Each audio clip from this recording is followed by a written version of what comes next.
저는 요한계시록 말씀을 설교할 때 수요일에 살펴보고 있습니다. 지난번 요한계시록에서는 이제 에베소 교회와 서머나 교회에 대한 말씀을 살펴보았습니다. 에베소 교회는 이단과 거짓 사도들을 밝힐 정도로 교례 굳게 서 있었습니다. 그런데 이들은 처음 사랑을 잃어버렸기 때문에 주님께서는 첫사랑을 회복하라 라고 경고하셨습니다. 그러나 이제 그 에베소 교회 가운데 이기는 자에게는 생명나무의 열매를 먹게 하여서 영생을 얻을 것이다 라고 말씀하셨습니다. 또 서머나 교회는 사탄으로 인해 환난과 궁핍이 있었습니다. 그런데 그들은 고난 가운데서도 죽도록 충성하였습니다. 그리고 주님께서는 그들에게 죽도록 충성하라 라고 권면하십니다. 그리고 이기는 자에게는 생명의 면류관을 주시고요, 둘째 사망해를 받지 않을 것이다 라고 약속하셨습니다. 이제 오늘은 세 번째와 네 번째 교회인 버가모 교회와 두아디라 교회를 살펴보고자 합니다. 한번 PPT를 좀 보시도록 하겠습니다. 네, 빨간 원으로 그려진 부분이 이제 버가모 교회입니다. 처음에 말씀드린 것처럼 에베소부터 시작해서 이제 길들이 쭉 이어지면서 도시가 형성되어 있습니다. 지금으로 말하면 터키 지역이고요, 터키의 서쪽이고 왼쪽은 지금으로 말하면 그리스가 있는 곳입니다. 그래서 이 버가모 교회에 대한 이야기를 오늘 성령님께서 그리스도를 통해 행하고 있습니다. 이 버가모 교회의 표시를 약도를 한번 보시면, 그 다음입니다. 약도라기보다는 이제 지명들을 좀 보시면 지금 이 남아있는 유적이 이 정도 남아있습니다. 이 버가모 지역은 트라얀 황제의 신전이 있었습니다. 지금 저 부분이 트라얀 황제를 섬기는 그러한 신전의 일부분이 남아있는 부분입니다. 그리고 이 지역이 소아시아 지역, 지금은 터키지만 튀르키예지만 그 당시는 그 전체의 지역을 소아시라고 했는데 이 소아시아 지역의 수도가 바로 버가모였습니다. 그리고 이곳에는 알렉산드리아 다음으로 가는 어마어마한 규모의 도서관이 있었다고 합니다. 그 당시에 약 20만 권 정도의 장서를 가지고 있었습니다. 또 아스클레피움이라고 하는 의료시설이 있어서 이제 의료 기술이 굉장히 발달되어서 로마에서까지 이곳에 와서 치료를 받는 일들이 있었다고 합니다. 또 로마의 초대 황제인 아우구스투스를 신격화한 신전도 있었고요, 하드리아누스, 또 지금 저기 있는 것처럼 트라얀 황제를 이제 섬기기 위한 신전이 있었던 그러한 도시가 바로 버가모였습니다. 또 황제 신전뿐만 아니라 약 12m 정도 되는 그러한 제우스 제단까지 있었고요, 또 우리가 사도행전에서 보셨던 알지 못하는 신을 위한 제단까지도 있는 곳이 바로 버가모 지역이었습니다. 그래서 굉장히 우상 숭배가 많이 있던 곳이었고, 또 황제 숭배로 인한 그러한 신자들의 신앙생활이 굉장히 어려웠던 도시가 바로 버가모다라고 말할 수 있습니다. 그래서 예수님께서는 12절에 보시면 좌우에 날선검을 가진 이로 등장하십니다. 선지자 이사야가 이사야 11장 4절과 49장 2절에 보시면 이제 여호와의 종으로 이제 묘사하고 있습니다. 이 여호와의 종이라고 할 때 좌우에 날선검을 가지신 분이라고 이야기합니다.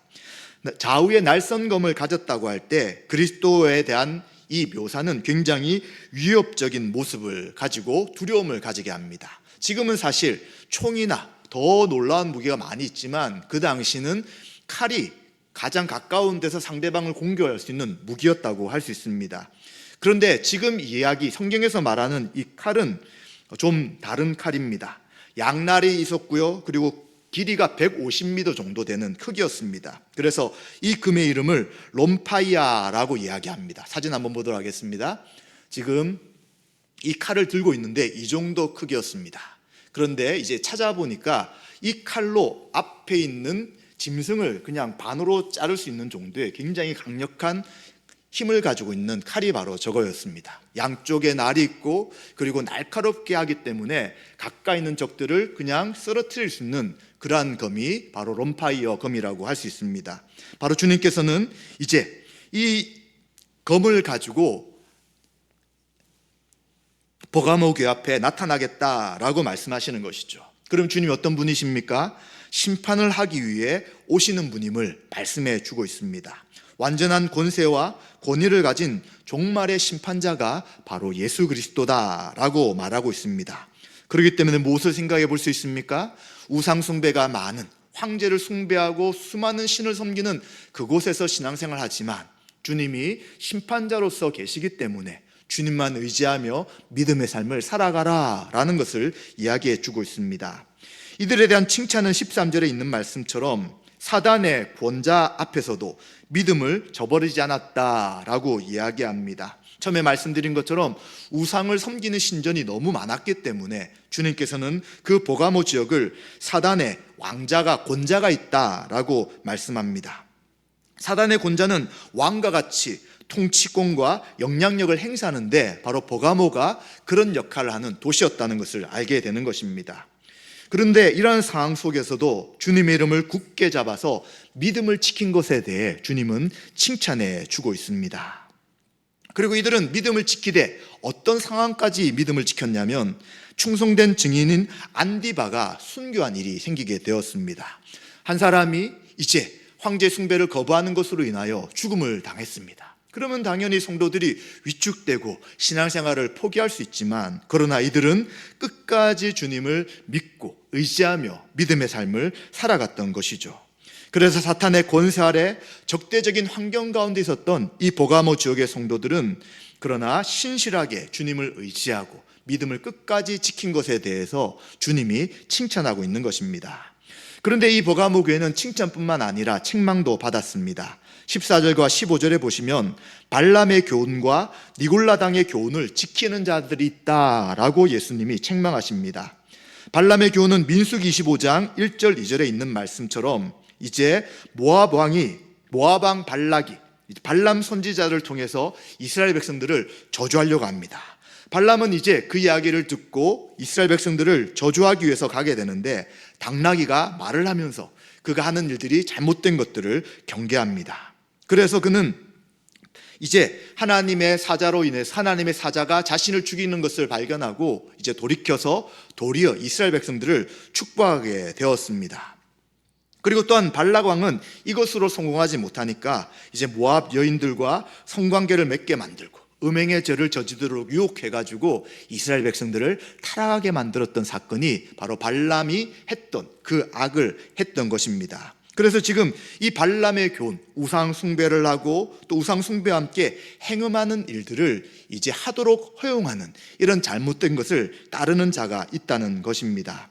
그 당시는 대부분의 고기들이 우상에게 제사를 지낸 다음에 시장에 나오게 되었습니다.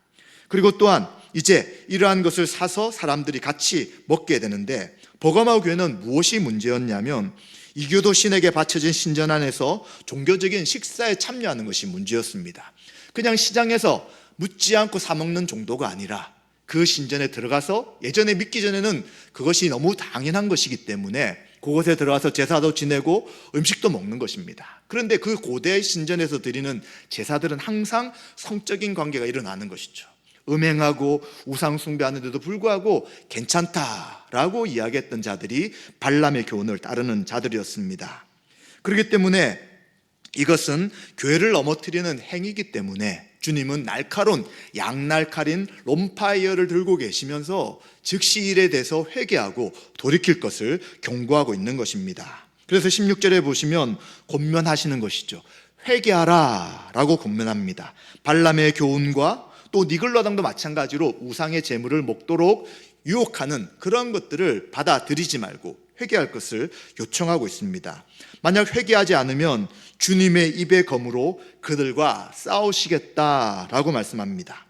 또 회개하지 않으면 날카로운 주님의 말씀에 의해 심판을 받을 것이다 라고 말씀합니다. 주님이 직접 칼을 들고 나타나진 않으시겠죠.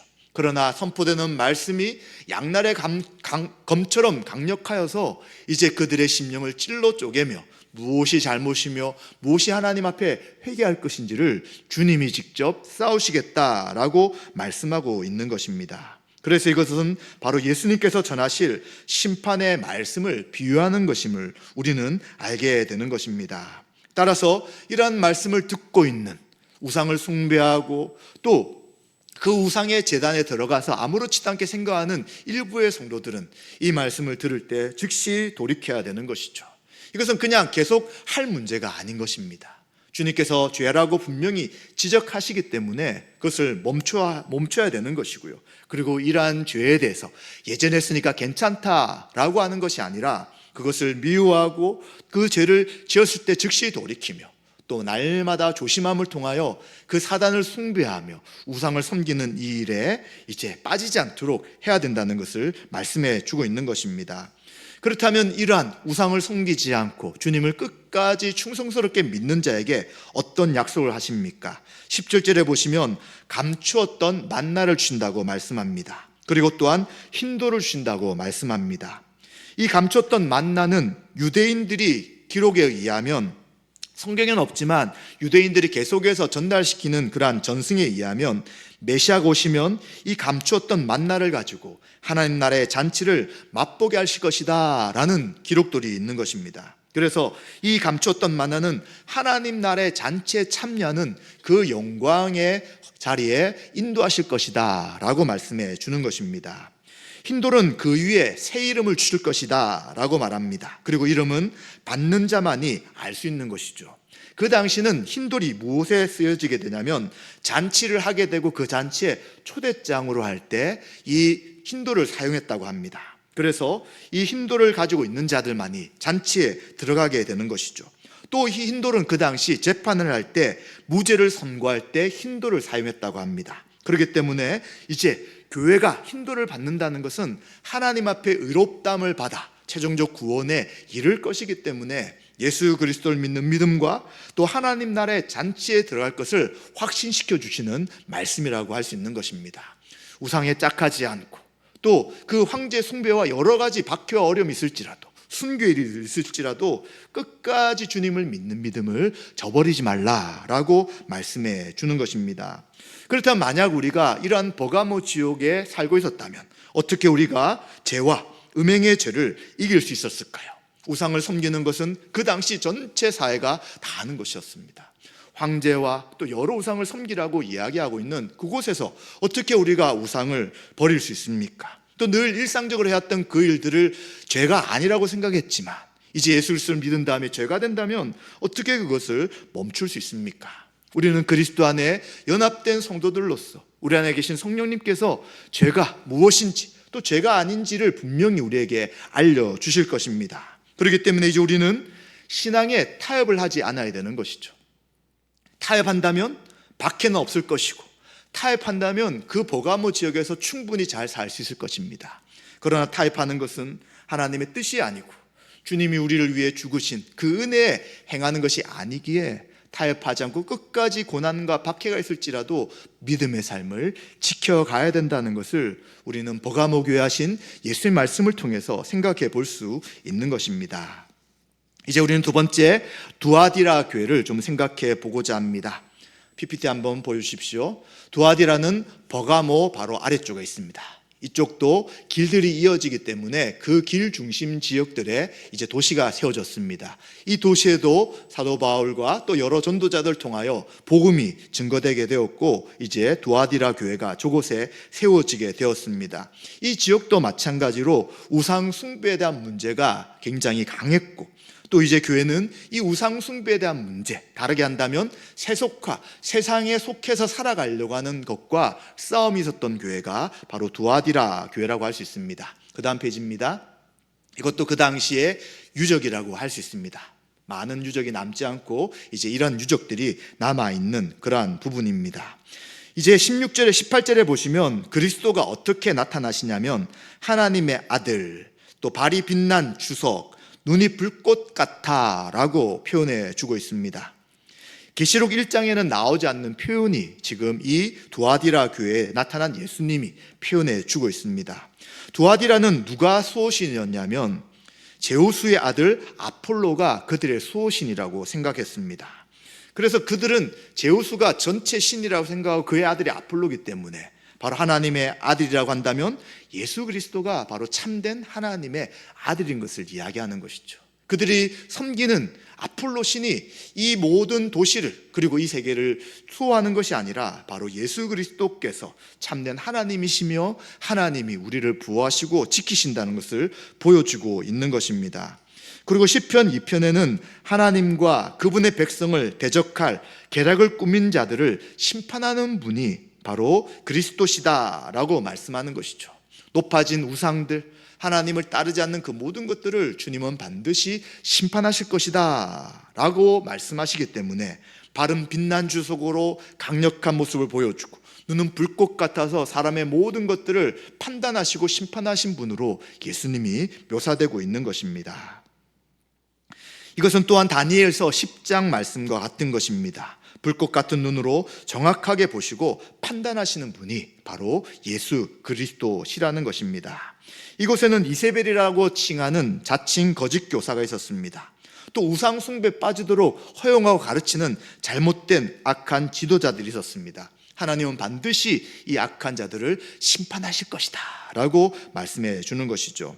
19절을 보시면 두아디라 교회에게 하는 칭찬이 있습니다. 주님께서 인정하실 만큼의 사업, 이 사업이라는 것은 그냥 세상적인 일을 말하는 것이 아니라 사역입니다. 이들이 믿음으로 행했던 행위들을 이야기하는 것이죠. 무엇이 있었습니까? 사랑이 있었고요, 믿음이 있었고요, 섬김이 있었고요, 인내가 그 교회 가운데 있었습니다. 주님이 이것을 칭찬하시는 것이죠. 그리고 처음보다는 나중에 그들의 행위가 더 많았다라고 말해주시고 있습니다. 그럼 어떻습니까? 처음보다는 점점 더 성숙하고 더 잘 세워지는 교회가 두아디라 교회라고 말할 수 있습니다. 그런데 이렇게 세워지는 교회였으나 처음보다는 더 신앙의 삶이 더 좋았지만 그들은 책망받는 것이 있습니다. 바로 20절의 말씀처럼 자칭 선지자 이세벨을 용납했다라고 책망합니다. 자칭 선지자인데도 불구하고 에베소 교회는 거짓 선지자를 분별했습니다. 사도가 아닌 자들을 분별했지만 이 두아디라 교회는 분별하지 못했습니다. 그리고 그들을 용납해 버린 것이죠. 관용했다는 것입니다. 그냥 허용하고 그래 너가 가르치는 것도 성경의 진리가 아닐까라고 받아들였다는 것입니다. 그런데 이 거짓 선지자로 인해서 음행을 하게 되고요, 또 우상 제물을 먹게 되었습니다. 결국 주님의 책망하신 것은 우상 숭배에 대해 이 두아디라 교회가 타협한 것에 대해서 책망하시는 것입니다. 열왕기하 9장에 보시면 아합의 아내 이세벨에 대한 말씀이 나타납니다. 바알과 아세라를 통해서 우상을 섬기게 했던 북이스라엘의 가장 악한 왕이 아합이었고요, 그리고 아합을 조종하고 또 아합을 통해서 자신의 우상을 섬기도록 만들었던 악한 여왕이 바로 이세벨이었습니다. 이 이세벨에 대한 이 악함에 대해서 바로 선지자의 이야기를 하면서 그 이스라엘 백성들을 타락하게 만들었던 그러한 악한 거짓 선지자가 바로 이세벨이다. 아마 이름은 똑같지 않을 수 있을 것입니다. 그러나 이 이세벨 같은 일을 했던 자를 두아디라 교회가 그대로 용납한 것에 대해서 예수님은 책망하고 있는 것입니다. 그럼 왜 두아디라 지역에 이러한 부분들이 쉽게 허용되고 그리고 그들이 타협할 수 있었을까요? 바로 이 지역에는 무엇이 굉장히 성행했냐면 이 상업이 굉장히 발달했습니다. 양털 노동자들이 있었고요, 또 가죽 세공업자들이 있었고요, 토기장이들이 있었고요, 제빵사들이 있었고요, 제화공들이 있었고요, 청동 수공업자들이 있는 상업적 부분이 굉장히 발달된 도시였습니다. 그런데 이곳에서는 어떻게 장사를 해 나가냐면 자기들끼리 섬기는 길드 조합을 만들게 됩니다. 우리는 이 길드다, 이 길드에서 자기들끼리 모여서 그룹들을 형성해서 같이 장사를 해 나가는 것이죠. 그런데 이 당시는 자신들이 섬기는 신을 모시고 제사를 지냅니다. 우리가 시골이나 또 어촌에 가면 지금도 고사를 지내잖아요. 그런 것처럼 이제 이들은 우리의 모든 사업과 장사를 잘하게 해주십시오 라고 우상에게 절하는데 그 길드에 포함되지 않으면 어떤 사람들도 그곳에서 장사를 할 수 없게 되는 것이죠.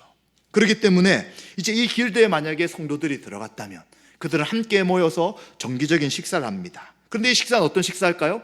그냥 식사를 뛰어넘어서 이제 우상에게 음식을 제물로 바치는 이런 일들을 같이 하게 되는 것이죠.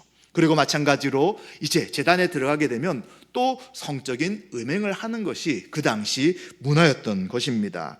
그렇기 때문에 결정을 해야 되는 것입니다. 길드에 속해서 그곳에서 장사를 하며 살아갈 것인가, 아니면 길드에 포함되지 않으면서 먹는 것과 살아가는 것을 굉장히 제약받으며 그리고 그 사람들 속에서 소외당하며 살아갈 것인가 라는 너무나도 중요한 문제 앞에 이들이 놓여져 있었던 것이죠. 그래서 일부분의 사람들은 그거 뭐 그냥 다 살아가는데, 우리가 장사를 해야 되는데 이 사람들에게 포함되지 않으면 어떻게 살 수 있습니까? 라고 생각하고, 또 그것이 괜찮다고 말하는 거짓 선지자 이세벨의 말을 따랐던 일부분의 사람이 있었던 것으로 이해할 수 있는 것입니다. 우리도 그럴 수 있는 것이죠. 세상에 이렇게 살아야지만 우리가 살 수 있다면 타협해야 되는 것이 아닙니까? 주일 지키는 것 참 중요하지만 우리는 주일에 다른 일들을 한다면 그것을 먼저 해야 되는 것이 아닙니까? 라고 할 수도 있는 것이고요. 또 우리가 직장생활을 한다면 그 직장을 어떻게 그만둘 수 있습니까? 주일을 못 지키더라도 그 직장을 가야 되는 것이 아닙니까? 라는 것들을 통해서 여러 가지 면에서 지금도 타협할 수 있는 것이죠. 그것뿐만 아니라 그 어떤 직장이나 집단에 들어가 있을 때 그 전체의 분위기를 따르지 않으면, 그 직장에서 할 수 없는 분위기라면 옳지 않다고 생각될지라도, 그리스도인의 양심에 따라서 아니라고 생각할지라도 그것에 그냥 용납되는 경우도 생길 수 있다는 것입니다. 이처럼 이렇게 우상 숭배에 타협할 수 있는 그 분위기가 바로 두아디라 지역에 있었고, 이제 이것에 대해서도 거짓 선지자가 가르치니까 그것에 대해서 받아들이며 우상 숭배하는 일들이 생기게 되었다는 것입니다. 그렇기 때문에 이제 주님께서는 권면을 하십니다. 21절과 24절과 25절에 이세벨과 추종자들에 대해서 경고하십니다. 음행을 회개하라. 이것은 잘못된 가르침이며 음행이라고 이야기합니다. 그리고 기회를 주셨을 때 회개하라 라고 이야기합니다. 기회를 계속해서 주지만 돌이키지 않으면 안 된다고 경고하시는 것이죠. 불꽃 같은 눈으로, 주석 같은 발로 쓰 예수님이 지금 너의 모든 행위에 대해서 경고하고 계시는 것입니다. 그리고 만약 끝까지 회개하지 않는다면 그 행한 대로, 행위대로 갚으실 것이다 라고 말씀하고 있는 것입니다. 그리고 또한 이 이세벨과 그 추종자들 뿐만 아니라 이제 두아디라 교회 전체에 대한 주님께서 말씀하고 있습니다. 24절과 25절에 보시면 이 교훈을 받지 않은 자들에 대해서 주님이 말씀하십니다. 즉 우상 숭배에 참여하지 않은 성도들을 이야기합니다. 이들은 소위 사단의 깊은 것을 따르지 않는 자들입니다. 사단이 요구하는 대로 우상 숭배에 따르지 않았던 사람인 것이죠.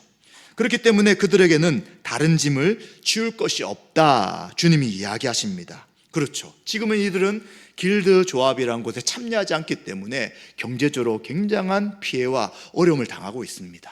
또 우상 숭배를 하지 않기 때문에 많은 사람들에게 너는 두아디라 도시에 살고 있으면서 너는 아폴로를 반역하는 아주 안 좋은 사람이다 라는 이야기를 들으며 전체적으로 그 도시에서는 왕따를 당하는 상황 가운데 있는 것이죠. 하루하루 살아가는 것이 결코 녹록하지 않는 형편에 있었던 것입니다.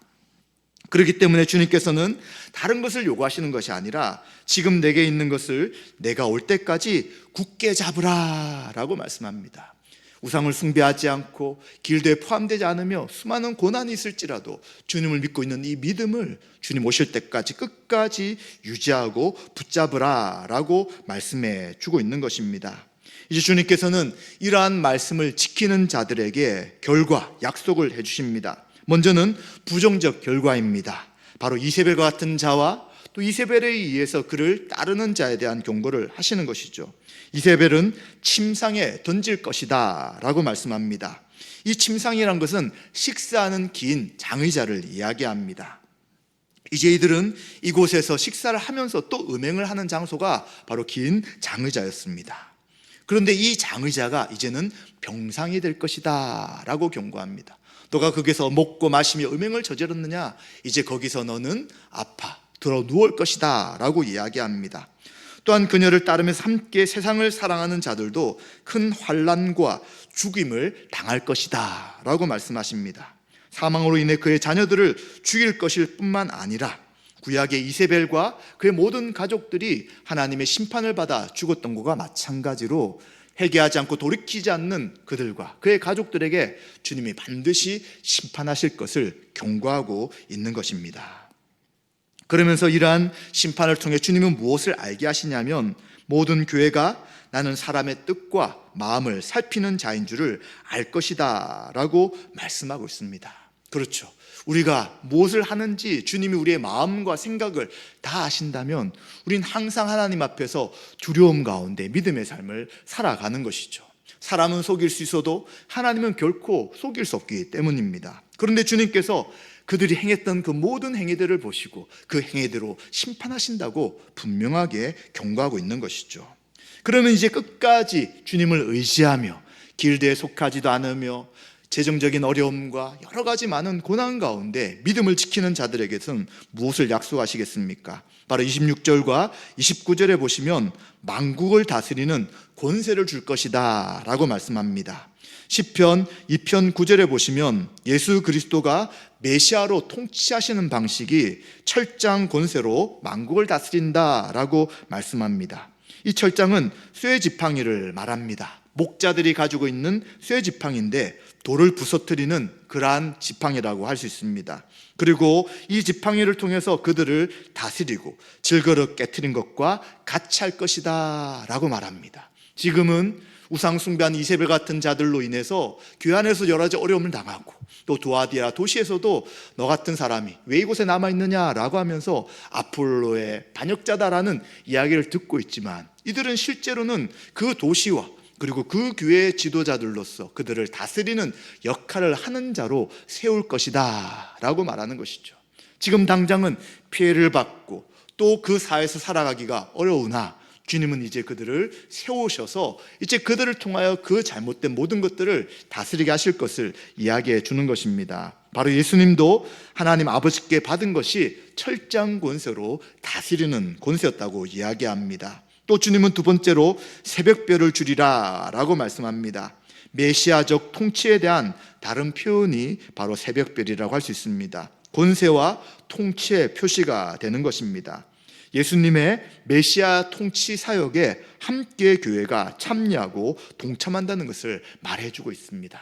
지금 당장은 다 많은 사람들 앞에 너는 왜 그렇게 이상하게 살아가느냐, 도대체 예수가 무슨 신이냐, 우리를 돕고 세우는 신은 아폴로라고 이야기하는 그러한 상황 속에서도 이제 주님이 우리의 참된 하나님이시며 그 하나님께서 우리를 다스리며 통치하신다는 것을 이제 실제적으로 보여주시고 인도하실 것을 이야기하는 것이죠. 그런데 그게 그 당시 시대는 아마 되지 않았을 것입니다. 바로 주님이 재림하셔서 주님이 온 세상을 통치하시며 심판하실 때에 바로 그 자리에 함께 서서 이 통치와 다스리는 역할을 할 것을 이야기해 주는 것이죠. 그렇기 때문에 귀 있는 자는 성령이 교회들에게 하시는 말씀을 들어라 라고 예수님이 말씀하시면서 두아디라 교회에 대한 주님의 말씀을 행하고 있는 것입니다. 이 두 교회의 특징이 바로 그 당시 우상 숭배와 가장 밀접하고 강력한 우상 숭배하는 도시 가운데 있었던 교회에 대한 말씀들입니다. 우리는 좋은 것, 필요한 것을 가지고 살아가는 것은 꼭 좋습니다. 그러나 이 필요한 것이 나중에 의지하는 대상으로 바꾸게 되면 이것이 결국은 우상이 될 수 있다는 것입니다. 우리의 행복한 삶 필요합니다. 또 삶의 의미에 따라서 의미 있게 살아가는 것도 필요합니다. 그러나 이것이 의지하는 대상이 되어서 하나님보다 이런 것들을 사랑하게 되고 중요하게 생각한다면 결국 이것은 성경에서 말씀하시는 우상 숭배와 똑같다는 것입니다.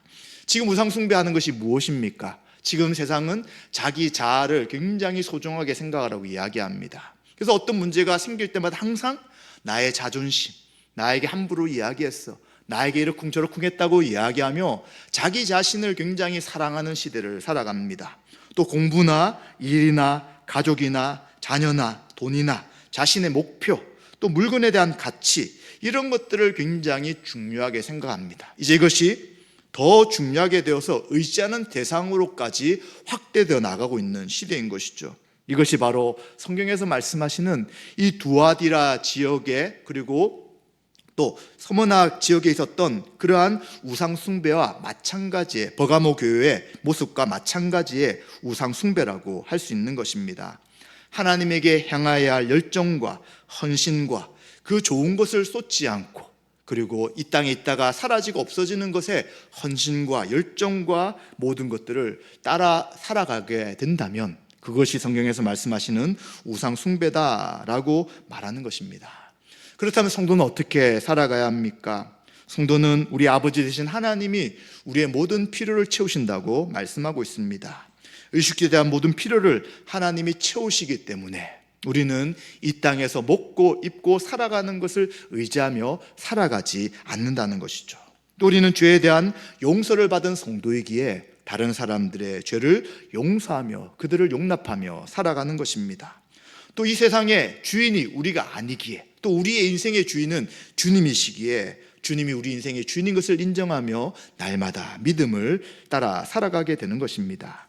이러한 삶을 살아간다면 우리는 결코 이 세상에서 믿음으로 살아가지 우상을 숭배하며 살아가지는 않게 될 것입니다. 말씀 마무리하겠습니다. 우리는 지금도 여전히 이 당시는 황제 숭배와 또 여러 신들을 섬기는 그 우상 숭배의 유혹이 있었습니다. 또 우리 한국에도 마찬가지로 일본의 천황을 신으로 인정하라고 이야기하면서 예배 드릴 때 거기에 절하는 자들만이 예배를 드릴 수 있다라며 우상 숭배를 강조했던 그러한 역사도 있었습니다. 그런데 지금은 강압적으로 우리를 박해하지 않습니다. 신앙생활을 다 하도록 우리에게 자유가 있습니다. 그런데 이 박해보다 더 어려운 신앙의 유혹은 바로 하나님보다 우리가 좋아하는 것들을 사랑하도록 우리의 마음과 생각과 시간이 집중되는 것입니다. 옛날에는 무엇인가 집중하는 것을 좀 좋게 생각하지 않았습니다. 그래서 왜 그것만 하느냐, 다양한 것을 하라고 이야기하지만 지금은 그렇지 않죠. 하나를 집중하는 사람이 최고의 사람이라 생각하면서 별 희한한 것을 하더라도 그것에 너는 최고의 사람이다 라고 이야기하는 것이죠. 그런데 그 최고가 결국 무엇입니까? 자기의 취미, 자기가 하고 싶은 것, 자기가 나타내려고 하는 것을 쫓아서 시간과 물질과 모든 것을 다 투자하고 있는 것입니다. 그런데 우리 성도들이 그러한 이 문화 속에서 과연 내가 무엇에 시간과 관심과 그리고 어떤 것을 열정을 가지고 살아가는가를 생각한다면 우리의 신앙을 다시 한 번 더 주님 앞에 점검할 수 있을 것입니다. 오늘 하루도 너무나도 어렵고 힘든 하루의 삶을 사셨습니다. 그러나 우리는 누구를 바라보며 살아가야 되냐면 세상이 아니라 주님이 다시 오실 날을 바라보며 살아가는 것이기 때문에 힘들고 어렵지만 이 상황 속에서 내 것과 내가 좋아하는 것들을 의지하는 것이 아닌 주님이 기뻐하신 것을 위하여 오늘 하루도 살아가셨을 것입니다. 또 3일 동안의 삶을 살아가실 때 주님이 원하시는 것, 또 나에게 주신 이 일을 통해 어떻게 하면 하나님 앞에 영광 돌릴 것인지를 생각하며 물질과 시간과 또 모든 관심을 쏟아 하나님 앞에 영광 돌려 살아가시는 저와 여러분 되시기를 주님의 이름으로 축원드립니다.